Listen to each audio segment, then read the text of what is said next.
Hola a todos, hoy lunes 19 de enero. No quiero referirme directamente a nadie en concreto en mi podcast de hoy, pero es evidente que todo el mundo está hablando de lo mismo.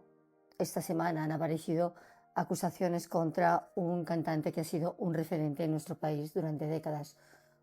Un nombre muy conocido, muy integrado en la memoria colectiva, y como suele ocurrir en estos casos, han surgido inmediatamente defensores, detractores, personas que lo niegan de plano y personas que ya lo dan por hecho. Y sinceramente, más allá de si es cierto o no, porque eso solo saben quienes están implicados, hay algo que resulta bastante evidente. Cada uno ve lo que quiere ver, cada uno interpreta lo que quiere interpretar. Cuando ya nos hemos hecho una idea de alguien, para bien o para mal, cuesta muchísimo moverla. No miramos el hecho, miramos si encaja o no con la imagen que ya teníamos. Y si no encaja, tendemos a descartarlo. Y no porque sepamos que no es verdad, sino porque no cuadra con el yo que conocemos de esa persona. Creemos conocer a alguien porque hemos conocido un yo visible, social, quizá fuerte, quizá suficiente, y desde ahí cometemos un error muy común. Confundimos ese yo con la persona entera. Olvidamos que el yo que vemos no agota a la persona, es solo una parte. Y esto no ocurre solo para negar lo incómodo, también ocurre al revés. A veces cuesta aceptar que alguien pueda ser realmente realmente buena persona, generosa, cuidadora, no porque no existan esos actos, sino porque ese registro no encaja con nuestra manera de estar en el mundo. Tampoco queremos ver ese yo. Y aquí no hablamos ni de acusaciones, ni de juicios, ni tampoco de absoluciones. Es una reflexión sobre cómo interpretamos a las personas cuando creemos que ya las conocemos.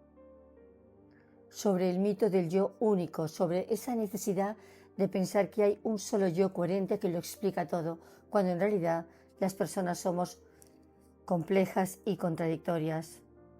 Es cierto, somos personas únicas, pero precisamente porque nuestra combinación de yoes es irrepetible. Y cuando olvidamos eso, dejamos de ver a los demás como son y empezamos a verlos como necesitamos que sean. Ahí es donde entran los sesgos cognitivos que no solo distorsionan lo que vemos, sino también lo que nos negamos a ver. Y de eso va el episodio o el podcast de hoy. Y esto que os explico no ocurre solo en un tipo de relación, ocurre en todas. Ocurre de hijos a padres y de padres a hijos, en la pareja, entre amigos de toda la vida, entre compañeros de trabajo, entre jefes y empleados, entre personas que conviven a diario y también entre personas que se conocen desde hace años, pero solo en un registro muy concreto. Y realmente queremos conocer al otro porque lo hemos visto siempre en el mismo lugar, en el mismo rol, en el mismo contexto, como hijo, como padre, como pareja, como amigo, como profesional. Y mientras ese contexto no cambia, ese yo parece suficiente, pero basta que algo se mueva, una crisis, una decisión, un conflicto, una pérdida, una responsabilidad nueva, para que aparezca un registro distinto. Entonces, ¿qué ocurre? Nos sorprende. Decimos que no lo reconocemos, que nunca lo habíamos visto así, como si ese yo no hubiera estado ahí antes. Y sin embargo, no ha aparecido de la nada, simplemente no había tenido ocasión de mostrarse. Y esto nos recuerda a algo muy simple y muy incómodo. Conocer a alguien en un rol no es conocer a la persona entera, y aún así actuamos como si lo fuera. Y como os digo, esto no es algo excepcional. Lo vemos también en la consulta de psicología. Personas que llegan convencidas o traídas por otros, convencidos de que son de una manera, de que eso no va con ellos o con ellas, de que nunca harían algo así, y poco a poco aparece otra realidad, otro registro, otro yo que no encajaba en la imagen previa, pero está. Y no porque haya engaño, ni porque haya una doble vida en el sentido, vamos a decir, dramático, simplemente porque hay partes que no habían tenido espacio para aparecer ni para ser reconocidas. Y está lleno de situaciones así. Personas que creían ser una cosa o a los que se les atribuía ser una cosa y descubren que son bastante más complejas de lo que pensaban. Y además no hablamos solo no me refiero solo a yoes emocionales o de estados de ánimo. Hay yoes que se organizan en relación con ámbitos muy concretos de la vida. Hay un yo en relación con el dinero, hay un yo en relación con el sexo, hay un yo en relación con el poder, con el trabajo, con el matrimonio, con la autoridad, con el éxito, con el fracaso. Y esos yoes no siempre se parecen entre sí. Una persona puede ser muy responsable y cuidadosa en lo económico y profundamente desordenada en lo afectivo, por ejemplo. Puede ser muy madura en lo profesional y muy inmadura en lo íntimo. Puede mantener un discurso ético muy elaborado y sin embargo tener zonas poco elaboradas en otros ámbitos. Y eso no convierte automáticamente a nadie en una cosa u otra. Simplemente muestra que los yoes no evolucionan todos al mismo ritmo. Y tú dirás, ¿dónde aparece el problema? O diréis, ¿dónde aparece el problema? Pues el problema aparece cuando creemos que un yo concreto, el que más vemos, el que más nos conviene o el que más nos tranquiliza, representa a la persona entera. O cuando al descubrir un yo que no conocíamos, lo usamos para redefinir a esa persona, para redefinirlo todo. Y ahí volvemos a simplificar lo que es por naturaleza. Es algo bastante complejo. Y voy a referirme una vez más al terreno de la consulta, donde vemos algo muy claro. No solemos sufrir por tener muchos yoes, sino por no saber que los tenemos. El conflicto no aparece cuando hay múltiples yoes, sino cuando solo uno ha sido autorizado a existir, cuando creemos que una persona es una sola cosa e interpretamos sus actos desde ahí. Y eso es exactamente lo que hacen los sesgos cognitivos, los errores de interpretación. Y no voy a detenerme ahora a explicar los distintos yoes, porque en el fondo no hace falta, cada uno lo sabe, cada uno sabe cómo es su yo social, su yo de pareja, su yo de amigo, su yo profesional, cada uno sabe la verdad porque al final se acuesta consigo mismo, consigo misma. Sabemos perfectamente cuando aparece ese yo seguro, ese yo inseguro, el vanidoso, el íntimo, el mecánico, lo vemos, lo sentimos y a veces incluso hasta nos sorprende, ¿no?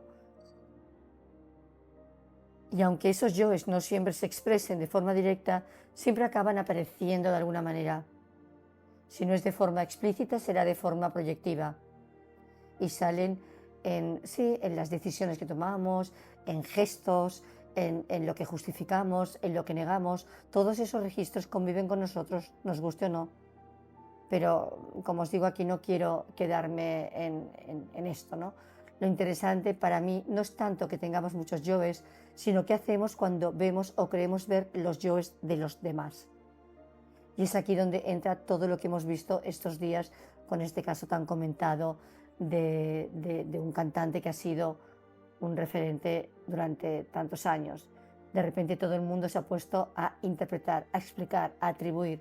Unos atribuyen desde la imagen que tenían, otros desde lo que rechazan, otros desde lo que necesitan defender, y eso es algo que hacemos siempre, hacemos atribuciones, intentamos explicar quién es alguien, por qué ha hecho lo que ha hecho o qué intención hay detrás, atribuyendo determinados significados, y lo hacemos rápidamente, casi sin darnos cuenta. Y aquí es donde entran los sesgos de atribución que siempre me han resultado de lo más fascinante ya de estudiante en la Universidad de Psicología con la asignatura de Sociología, porque los sesgos de atribución no hablan tanto de la verdad de los hechos, sino de cómo funciona nuestra mente cuando ya nos hemos hecho una idea de alguien, de cómo atribuimos causas, intenciones y rasgos no desde lo que sabemos, sino desde lo que encaja con la imagen que ya teníamos. Y ojalá esto sirva también para mirar nuestros propios sesgos, los vuestros, los míos, porque cuando intentamos explicar la conducta de alguien casi nunca somos neutrales. ni para mal ni tampoco para bien. Atribuimos desde lo que creemos, desde lo que necesitamos, desde la imagen que ya tenemos formada, y eso dice tanto de la persona que miramos como de nosotros mismos. Por eso entender cómo funcionan los sesgos de atribución se vuelve fundamental. Y a veces en relación a esto ocurre también algo que me sorprende, algo muy llamativo. Cuando una persona muestra un yo que no conocíamos y que además no nos gusta, somos capaces de cargarnos todo lo demás. De repente desaparecen los otros yoes, se borran las otras versiones, las trayectorias conocidas, los gestos, los cuidados, lo que sí vimos durante años. Un solo registro pasa a ocuparlo todo. No porque ese yo sea lo único que existe, sino porque es el que más nos impacta. Y desde ahí volvemos a cometer el mismo error. Confundimos una parte con el todo, como si una persona pudiera reducirse a un único gesto, a una única conducta, a un único momento. Por supuesto que a veces aparece un yo difícil de comprender, un yo que nos molesta, que nos incomoda, que nos horroriza, que no queremos ver ni en los demás ni en nosotros mismos. Vamos a admitirlo, ¿no? Eso también forma parte de la experiencia humana, pero el problema no es que exista ese yo, el problema es qué hacemos con él. Y lo verdaderamente importante sería que pudiéramos reconocerlos, que pudiéramos reconocer esos yo o esos yoes ocultos y poder decir, este yo no está tan evolucionado, ni tan maduro, ni tan integrado como otros. No para justificarlos, no para justificarnos, ni para ser, como digo, absueltos, sino para no ocultarlos más. Porque cuando un yo se niega, no desaparece, simplemente actúa desde la sombra. Imaginemos por un momento que todos pudiéramos decir la verdad sobre nuestros propios registros, que pudiéramos reconocer qué partes están trabajadas y cuáles no, cuáles cuidan y cuáles dañan, cuáles están integradas y cuáles siguen pendientes. Sería infinitamente más sano que mantener una imagen perfecta a costa de negar lo que también somos. La madurez no consiste en no tener yoes problemáticos, sino en poder reconocerlos sin que tengan que imponerse. Y quizá ahí esté una de las claves más importantes. No defender una imagen coherente, sino en asumir la complejidad sin autoengaño. Y hay algo paradójico de todo esto que casi nunca se menciona y que también me parece muy interesante. No solo nos incomodan los yoes difíciles, problemáticos, oscuros, vamos a decirlo así, a veces también nos molesta la bondad ajena. Y esto es incómodo de admitir, pero pasa.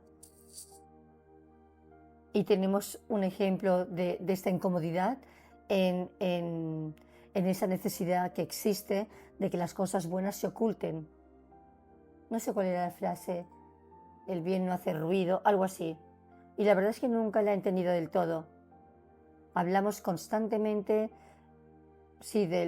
voy a decirlo, hablamos constantemente del mal, lo analizamos, lo denunciamos, lo compartimos, pero cuando aparece algo genuinamente bueno, generoso, cuidado, parece que hay que bajarle el volumen. Mejor no decirlo mucho, mejor no destacarlo. ¿Y por qué? ¿Por qué? Quizás porque esa bondad ajena nos confronta, porque cuando alguien vive desde un yo más o representa, sí, un yo más generoso, más comprometido, más ético del que nosotros podemos ser, en ese momento algo se mueve por dentro.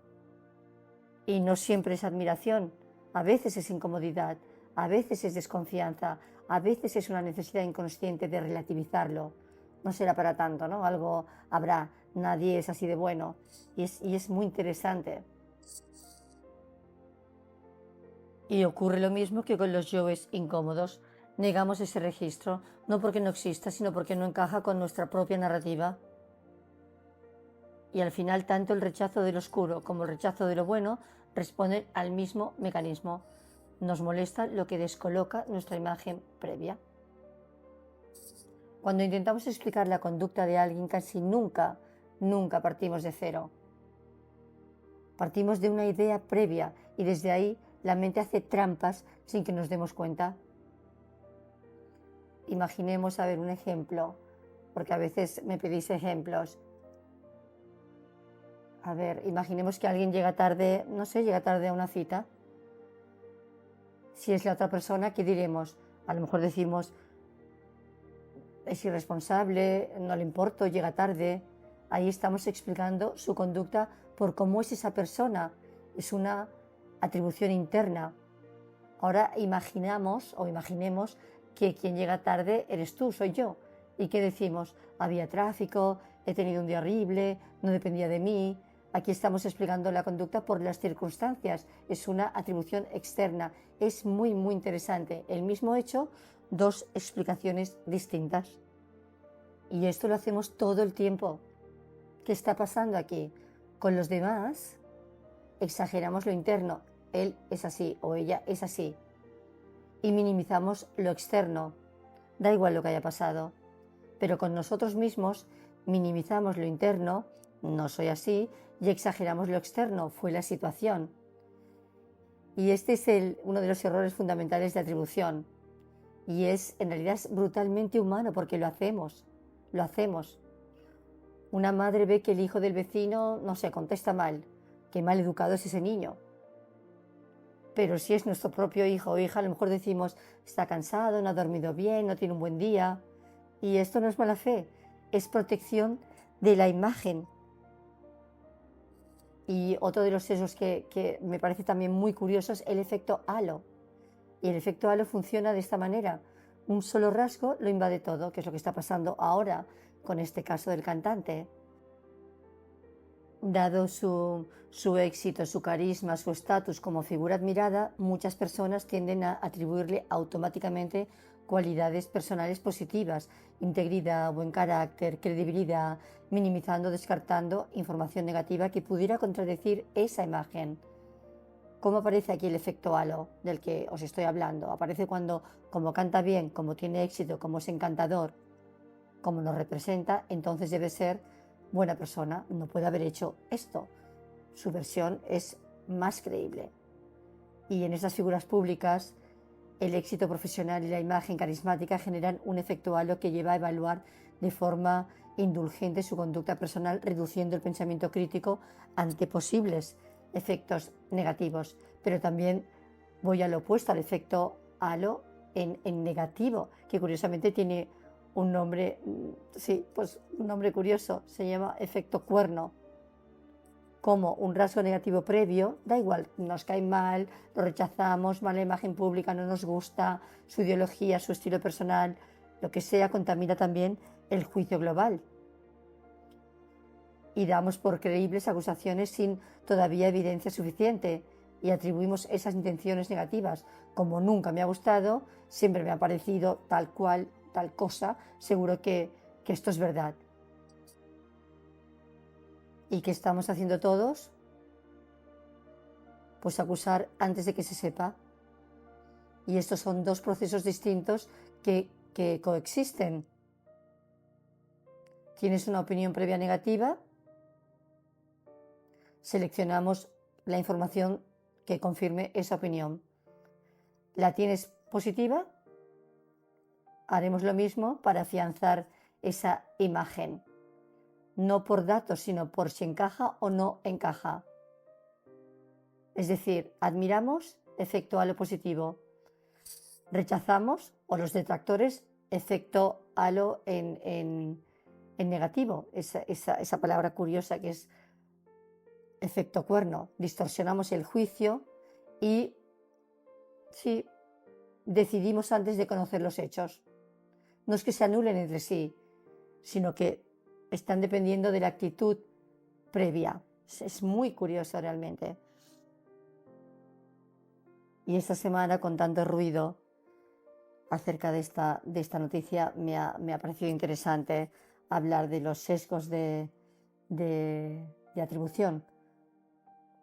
Cuando una vez que ya nos hemos hecho una idea, pues nuestra mirada es selectiva. miramos selectivamente y a veces no interpretamos para comprender, sino para tener razón. Y entonces, ¿qué podemos hacer para no reducirlo todo a un solo yo, para ser más objetivos? Pues lo que siempre hemos hablado aquí, la importancia de la autoobservación sin juicio, es el primer paso y quizás el más difícil. Y no se trata de analizarse ni de corregirse, sino de verse tal como uno es en tiempo real, ver cuando aparecen y se cuelan esos yoes. Y cuando aparezcan o cuando aparecen esos yoes, no negarlos y tampoco tú mismo reducirte a yo soy así. No, no tenemos que identificarnos con esos yoes. Esos yoes no eres tú. Esos yoes simplemente aparecen, se han colado y tienes que reconocerlos. No que te identifiques con ellos, sino que los reconozcas como lo que son. Porque la única manera de librarte de esos automatismos donde se cuelan es reconociéndolos, observándolos, cuándo se cuelan, de qué manera se cuelan, en qué momento. Solo ahí podemos liberarnos de los automatismos y ser verdaderamente libres. Y al final se trata de armonizarlos. Y la armonía no es que todos los yoes estén de acuerdo, sino que ninguno mande solo. Que ninguno mande solo. Y ahí es cuando estamos en nuestro centro, ¿no? Nos vemos el próximo lunes.